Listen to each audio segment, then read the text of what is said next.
berbagai daerah yang kita kunjungi di Jawa Barat, sebagaimana kita ketahui bahwa aparat kepolisian dibantu oleh TNI dan masyarakat sedang getol-getolnya melakukan pembersihan dan pemberantasan terhadap miras oplosan. Alhamdulillah. Walaupun kita akan dorong pemerintah, jangan cuma miras oplosan yang dimusuhin. Miras apapun yang diproduksi oleh pabrik manapun, mau yang legal sekalipun, semuanya harus dirazia karena sama haramnya, sama merusaknya, sama berbahayanya, saudara. Masya Allah, kira-kira jelas gak? Nah, karena itu saudara, hari ini, saat ini, yuk sama-sama kita kaji lebih dalam tentang minuman keras, supaya umaro dan masyarakat lebih paham, lebih mengerti sampai sejauh mana haram dan bahayanya minuman keras. Setuju tidak? Saya mau tanya, siap ngaji gak? Siap ngaji? Bu, siap ngaji? Semua siap ngaji? Betul? Panjang gak apa-apa? Hujan gede sampai malam, sampai pagi. Ente sampai pagi, ane pulang. Masya Allah. Baik, kita bahas saudara pelan-pelan, step by step, khutwah khutwah, insya Allah. Pertama, kita mesti tahu dulu saudara, apa yang disebut khamar. Apa yang disebut khamar, saudara. Nabi bersabda dalam satu hadis, kata beliau, kullu muskirin khamrun wa kullu khamrin haramun. Setiap yang memabukkan itu adalah khamr, kata Nabi, dan setiap khamr itu adalah haram. Tolong perhatikan, kalau kita ditanya apa sih itu khamr, Nabi udah kasih tahu saudara, khamr itu kullu muskir, setiap yang memabukkan, setiap yang menghilangkan akal, setiap yang melenyapkan kesadaran, saudara. Apa saja yang menghilangkan akal, yang melenyapkan kesadaran, yang memabukkan, disebut khamar, dan hukumnya adalah haram. Apa saja, baik yang dibuat dari tumbuhan nabati atau yang dibuat dari hewan haiwani atau yang dibuat dari bahan kimiawi, tidak peduli dibuat dari bahan apapun, kalau dia memabukkan, dia khamar, saudara. Dan tidak peduli, saudara, tidak peduli bentuknya bagaimanapun juga, apakah bentuknya gas, cair, bubuk, tablet, jelly, enggak peduli, saudara. Bagaimanapun bentuknya, selama dia memabukkan, dia adalah khamar. Dan tidak peduli juga bagaimanapun cara penggunaannya, apakah dihisap, apakah disedot lewat hidung, saudara, apakah disuntik, apakah dioleskan, apakah dikunyah, apakah ditelan, saudara, tidak peduli dari bahan apapun dibuat, saudara, bagaimanapun bentuknya dan bagaimanapun cara penggunaannya, selama dia itu memabukkan, disebut khamar. Hukumnya, dan gak peduli juga apapun namanya, saudara. Apakah namanya tuak, apakah namanya arak, apakah namanya bir, whisky, vodka, rum, Carlsberg, apa saja dia punya nama. Mau namanya Udin kek, Udang kek, kita nggak peduli nama. Kalau dia memabukkan, menghilangkan akal, melenyapkan kesadaran, maka disebut hukumnya. Kira-kira jelas tidak? Jadi kalau begitu narkoba khamar bukan? Ganja, sabu-sabu, magadon, khamar bukan? Miras, bir, vodka, whisky, pel anjing, khamar semua. Kira-kira jelas gak bu? Bu, jelas bu? Dan anak muda paham gak? Yang udah paham boleh pulang. Lanjut. Jadi sekali lagi, dibuat dari bahan apapun, bagaimanapun bentuknya, bagaimanapun cara penggunaannya, apapun namanya, kalau memabukkan, menghilangkan akal, melenyapkan kesadaran, disebut khamar. Hukumnya haram. Kira-kira jelas tidak? Kalau begitu miras oplosan khamar bukan? Miras pabrik khamar bukan? Miras yang murah khamar bukan? Miras yang mahal khamar bukan? Miras yang tidak pakai izin khamar bukan? Miras yang pakai izin khamar bukan? Kalau begitu haram tidak? Haramin. Kira-kira jelas tidak? Allah mengharamkan minuman keras, betul? Nabi mengharamkan minuman keras, betul? Presiden membolehkan minuman keras dijual.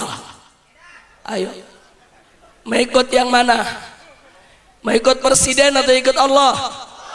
Jawab yang kompak. Mau ikut presiden atau ikut Allah? Mau ikut presiden atau ikut Nabi? Betul? Yakin? Takbir? Baik, sekarang bagian kedua sudah. Jadi bagian pertama saya cukup menjelaskan apa itu khamar. Sekarang bagian kedua, sampai sejauh apa, seberat apa tingkat keharaman khamar, saudara. Mari sama-sama kita buka firman Allah dalam surat Al-Maidah ayat 90 dan 91. A'udzu billahi minasyaitonir rajim. Bismillahirrahmanirrahim. Ya ayyuhalladzina amanu innamal khamru wal maisiru wal ansabu wal azlamu rijsun min amali syaitan fajtanibuh la'allakum tuflihun. Innama yuridu syaitan ayyuqi'a bainakumul adawata wal baghdha fil khamri wal maisir wa yasuddakum an dzikrillah wa anis shalah fahal antum muntahun. Shadaqallahul azim. Luar biasa, saudara. Dua ayat berturut-turut, saudara, Allah menyatakan, ya ayyuhalladzina amanu, hei orang-orang yang beriman. Yang pertama Allah sebutkan, innamal khamru wal maisiru wal ansabu wal azlam. Sesungguhnya khamar dan judi dan ansab itu berkorban untuk berhala, dan azlam itu mengundi nasib dengan anak panah sesuai tata cara jahiliyah.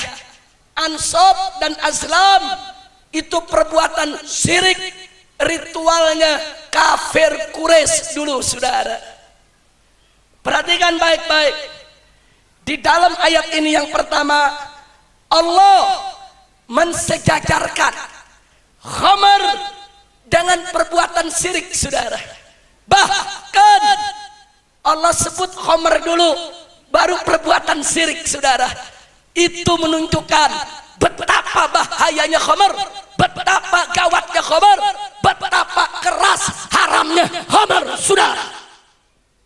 Saya mau tanya semua di sini, kita ngaji, saudara. Jawab yang keempat. Kalau ada perbuatan Allah sejajarkan dengan syirik, berarti perbuatan itu baik atau buruk? Baik atau jelek? Halal atau haram? Itulah khamar, saudara. Khamar disejajarkan oleh Allah dengan ansab dan azlam. Bahkan disebut lebih dulu. Allah enggak mengatakan innamal ansab wal azlam wal khamar. Tidak. Allah sebut khamar dulu, saudara. Innamal khamru wal maisiru wal ansab wal azlam. Itu menunjukkan khamar sangat-sangat haram, saudara. Kira-kira jelas tidak? Jelas tidak? Yang kedua Allah nyatakan itu yang namanya khamar rijsun, kotor, najis. Innamal khamru wal maisiru wal ansabu wal azlamu rijsun, kata Allah, kotor, najis. Saya mau tanya, kalau ada satu perbuatan terus Allah sebut itu perbuatan kotor, najis, itu perbuatan baik atau buruk? Bagus atau jelek? Halal atau haram? Itulah khamar, saudara. Itu khamar. Allah sebut rijsun, kotor, najis. Dan yang ketiga, saudara, setelah Allah katakan rijsun, apa Allah lanjutkan? Min amali syaitan. Yang namanya khamar itu, yang najis itu, saudara, min amali syaitan, daripada perbuatan setan. Pertanyaan saya, kalau ada perbuatan Allah sebut dalam Al-Quran itu perbuatan setan, itu amal setan, itu perilaku setan, berarti perbuatan tersebut baik atau buruk? Bagus atau jelek? Halal atau haram? Itulah khamar, saudara. Udah 3 kali tuh. Sekarang yang keempat, saudara. Yang keempat apa kata Allah? Fajtanibu, jauhkan itu khamar. Jauhkan itu khamar. Enggak boleh dekat-dekat dengan khamar. Jangankan minumnya, dekatnya saja enggak boleh. Masya Allah. Saya mau tanya, saudara, kalau ada perbuatan kita diperintahkan oleh Allah, jauhkan, jangan dekat-dekat, jauhin. Itu perbuatan baik atau buruk? Baik atau buruk? Jawab yang kompak. Bagus atau jelek? Halal atau haram? Itulah khamar, saudara. Yang kelima, saudara, Allah katakan la'allakum tuflihun. Kau jauhkan khamar, jangan diminum. Supaya kenapa? La'allakum tuflihun, supaya kamu beruntung bahagia dunia dan akhirat, supaya kamu tidak rugi. Artinya kalau kamu minum khamar, kamu rugi. Kalau kamu nggak minum khamar, kamu beruntung. Saya tanya, kalau ada perbuatan yang Allah udah sebut dalam Al-Quran, meninggalkannya beruntung, ngerjainnya rugi, berarti itu perbuatan baik atau buruk? Bagus atau jelek? Halal atau haram? Itulah khamar, saudara. Maaf Pak Bu ya, dalam ilmu usul fikih ini disebut wujuhul istidlal. Baru 1 ayat sudah ada 5 penegasan yang khamar itu haram. Pertama, disejajarkan dengan syirik. Kedua, disebut najis. Ketiga, dikategorikan perbuatan setan. Keempat, diperintahkan untuk menjauhkannya. Kelima, meninggalkannya adalah kebahagiaan, saudara.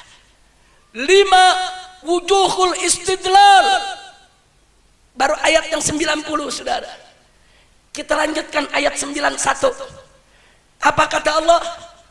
Innama yuridu syaitan, sesungguhnya setan itu menginginkan ayyuki abainakumul adawata wal bagda, ingin menciptakan permusuhan dan kebencian di antara kamu, hei orang yang beriman, fil khamri wal maisir, dengan lantaran khamr dan perjudian, saudara. Wa yasuddakum an dzikrillah, setan ingin menghalangi kamu dengan menggunakan khamr, dengan menggunakan judi, supaya kamu jauh daripada zikir kepada Allah. Wa anis salah, supaya kamu juga terhalang daripada salat. Fahal antum muntahun, kata Allah. Kalau kamu sudah tahu begitu, apa masih nggak mau berhenti? Masya Allah. Mari kita bahas, saudara. Tadi sudah 5, sekarang yang ke-6. Allah sebut dalam ayat tadi, lantaran khamr, setan ingin menggunakannya dengan khamr supaya umat manusia saling bermusuhan satu dengan lainnya, saudara. Innama yuridu syaitan ayyuqi'a bainakumul adawah. Saya mau tanya sekarang, kalau ada satu perbuatan Allah kasih tahu bahwa perbuatan tersebut bisa menyebabkan permusuhan, bisa menyebabkan pertikaian, bisa menyebabkan perselisihan, bisa menyebabkan keonaran. Jawab yang kompak. Kalau begitu perbuatan tersebut baik atau buruk? Bagus atau jelek? Halal atau haram? Itulah khamr, saudara. Itu yang ke-6. Yang ke-7, saudara, apalagi kata Allah, yuki abainakumul adawata wal bagdo, dan setan menjadikan khamr sebagai alat untuk melahirkan kebencian antar manusia, saudara. Pertanyaan saya, kalau ada satu perbuatan Allah nyatakan itu penyebab kebencian, kedengkian di antara sesama umat manusia, berarti perbuatan tersebut baik atau buruk? Bagus atau jelek? Halal atau haram? Itulah khamr, sudah.